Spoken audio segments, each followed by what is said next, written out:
Good morning. It's 11:18. I said I'd be here at 11:15, but technical difficulties. And to be honest, I am quite nervous about this post. Or whatever this is, a video. But in this time, as the world is rapidly shifting, I am being guided to do some pretty radical measures to meet what's happening.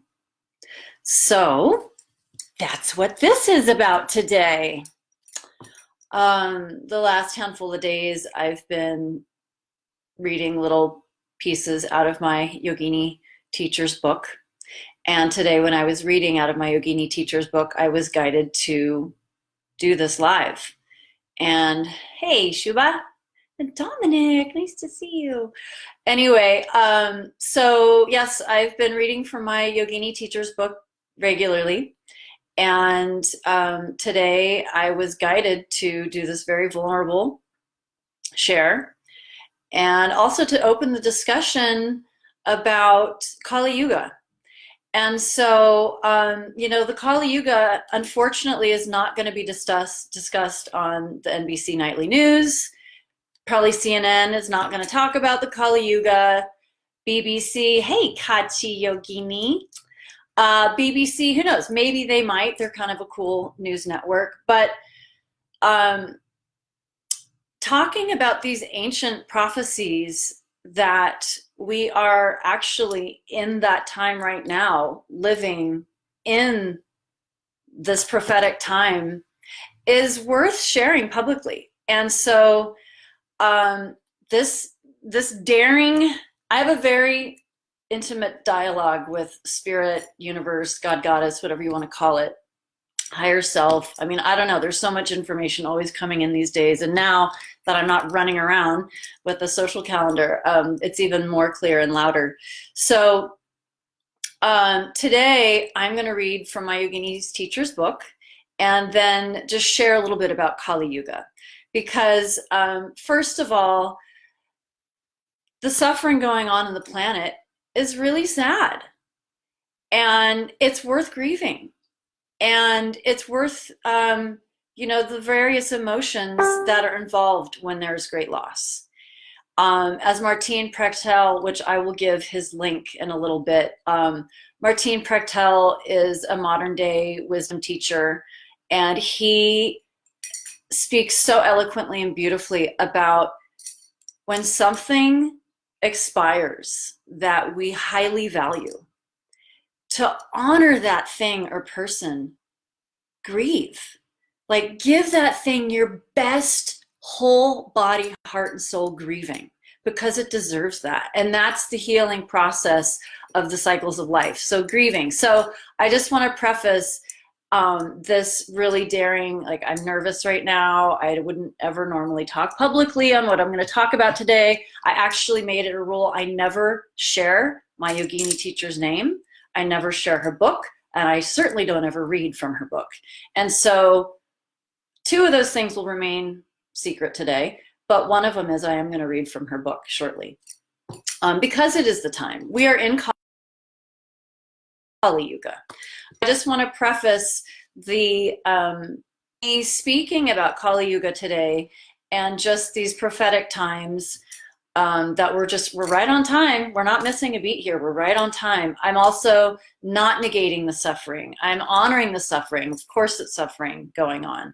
And also, if we can understand the cycles of the universe, the cycles of time, the yugas, then we actually cannot be so surprised at the displays that we're witnessing. We can have our fullest compassion, and we can be more of an awake co-creator of the experience versus just like, oh my God, what's happening? So that's the intention of this. And yeah, I was guided today in meditation to just be totally naked and raw right in front of y'all here. Okay.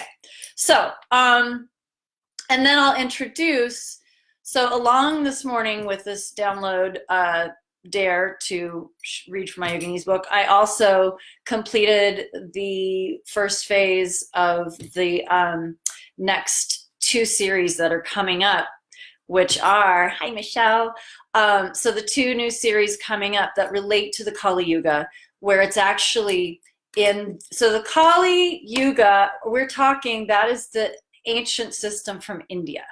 Now, if you're familiar with my work, you know that I also teach from the ancient system from Tibet. And both of these, I am a historian, so I am teaching the feminine lineages, and in specifically the Shakti feminine lineages. So those are the real radical, very expressive feminine energies.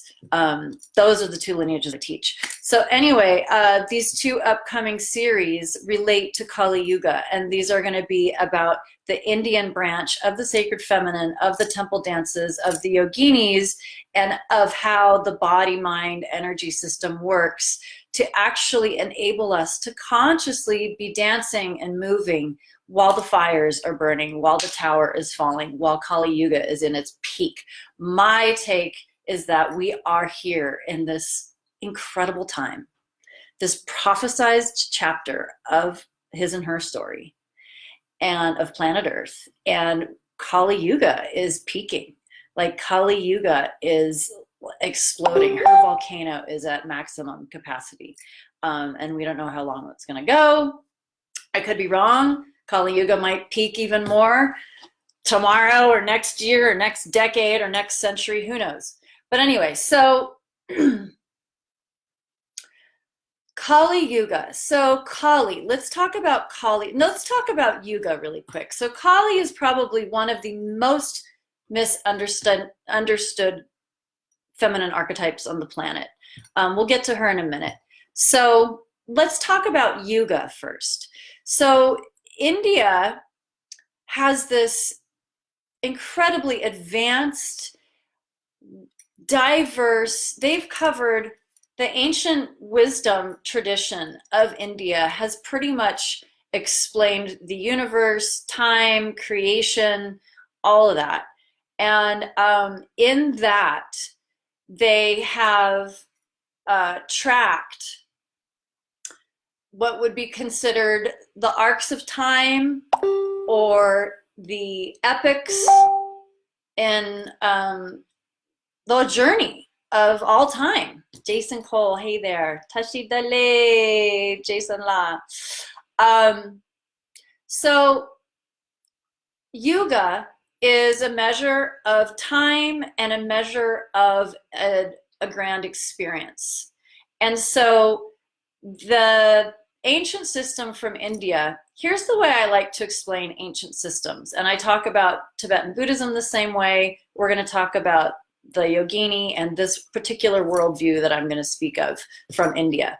Okay, so if a tradition is practiced without a break and in full swing for 1,000 years or more, you can give it some weight. You can probably put your trust in that. And so this Indian wisdom stream that I'm talking about today is thousands of years old. I don't even know if there's actual measure, because the deal is, when we're talking about that much time, depending on who you talk to, they're going to say like, oh, well, it's 12,000 years. And someone else is going to be like, no, it's 120,000. And someone's be like, well, are we talking human years or are we talking universe years? Well, then it's 100, it's like, so again, when we talk about yugas, first of all, the Indian tradition, very old, very consistent, and been right on time with the prophecies of time. So now here we are in this very scary period of time. For many people, it's very scary what's happening on the planet. However, if you are one who tracks prophecies, or if you're someone who really understands the laws of karma, which in a super simple term, if there's karma, which is a Sanskrit term, or if you took, a high school physics class, you learned that in physics, in the universe, every energy has there's an action and a reaction, and energy does not disappear. It only transforms. So this is universal physics law. Karma, that's basically what we could say about karma. So when we're looking at what's happening right now, it's actually just karmic law expressing itself. And back to Kali Yuga. Kali Yuga. So the Yuga, this specific Yuga, again, depending on who you're talking to, this Yuga of time, this epic, this chapter, this particular flavor of time called Kali Yuga is either 12,000 years, 120,000 years, somewhere in the, depending who you talk to. But essentially, it's a long period of time for human years. So that's what a yuga is in a nutshell. Now let's talk about Kali. So Kali, hey, beautiful. Kali is considered one of the great goddesses, mother goddesses of the universe, and some she would consider the ultimate goddess of the universe, again, depending on who you're talking to. She is seen as black. Kali means black. Kali also means time. So she's the mother of time. So when you look up at like last night here in Central Oregon was gloriously clear night sky, not a cloud in the sky, gorgeous stars and planets, the whole thing. And what else do you see when you look up at a night sky? You might see the moon. The full moon was out. It was glorious. You see emptiness, and we call it black. This is Kali. So Kali, the great dark mother, who is so misunderstood, which is fine, but she is actually black, like the night sky. She is everything that the matter of universe is within. She holds everything in her. And so if we talk about Adya Kali, so Adya means primordial. Adya means before form. Adya means before time. So if we talk about Adya Kali, then we can really understand. So Adya Kali is the formless Kali. Adya Kali is the original primordial mother, before there was any form. And so that really helps to understand how everything can be in her, because she's beyond form. She's not just the shape of a feminine human body, which would be then Kali. So Adya, from the formless, then comes in and densifies and becomes form. And humans like to identify with something they can understand. So then the humans create this concept of Kali being the shape of a female and a mother. And so then that would be Kali. And still she's black. And she has weapons. She's very wrathful. She's fearless. And her whole deal is there's nothing too scary or too great for her to take on. She has given her full devotion to our awakening. And it doesn't matter how scary it looks. She is going to cut every piece of illusion till it's done. And so, Kali is wrathful. She's a badass. She will freaking take anything down. She will take any illusion down. She will take anything and just slice and dice whatever is not serving until it is dissolved and transformed into its original nature, which is bliss nature. That is the original state of the universe, is bliss. So, which direction next are we going to do? I will read from my teacher's book in a moment, but I want to just, I'm in quarantine.